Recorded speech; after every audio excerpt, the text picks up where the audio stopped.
Before Tanzania had a generation of local trained architects, one man dared to imagine a different future.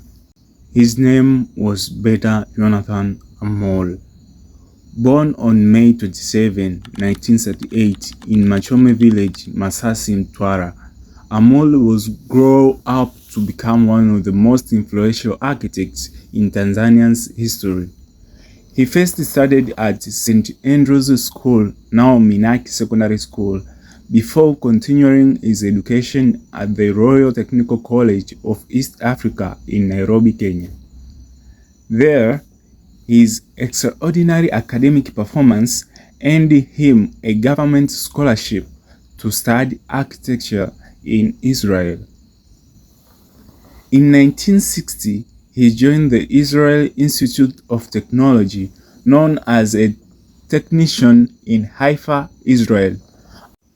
Among nearly 4,000 students, he was only African student in architecture program. This was more than his personal achievement. It was a historic moment for Tanzania and for Africa. In 1964, he completed his architectural studies, becoming the first indigenous African from Tanganyika to earn a degree in architecture.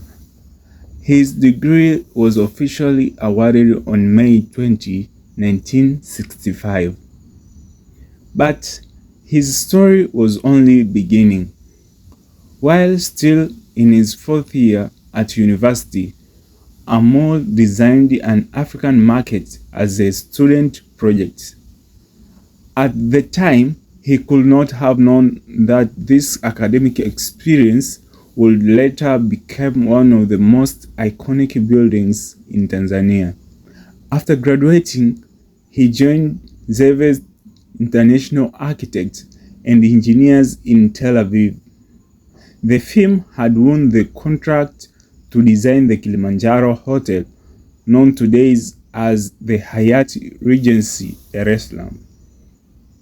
In October 1964, Amuli returned home as an associate partner and a resident architect to supervise the construction of the hotel.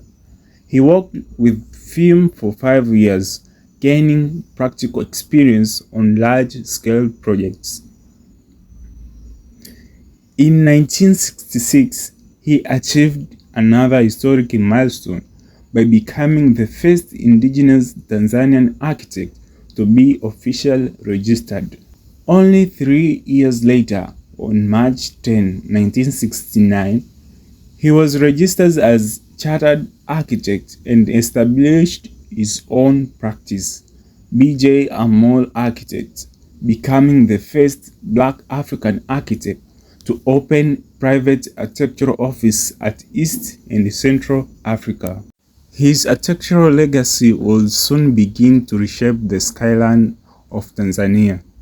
Among his most famous projects was the Kariakoo Market. In 1970, the Dar es Salaam City Council decided to replace the old market with a modern facility and commissioned Beda Amuli to design it. Instead of copying European market designs, he returned to his earlier research from Israel and looked to Africa for inspiration. He asked a simple question: what is an African market? His answer was uniquely simple. An African market is a place where people gather under trees. So he transformed trees into architecture. He designed concrete columns and a sweeping roof structure that resembled branches spreading into protective canopy. A construction officially began in the market was built between 1972 and 1974, and it was officially opened by President Julius Nyerere on December 8, 1975. Today, Kariakoo Market remains one of the most recognizable buildings in Tanzania and one of the most studied examples of African modernist architecture. But Kariakoo was not his only contribution.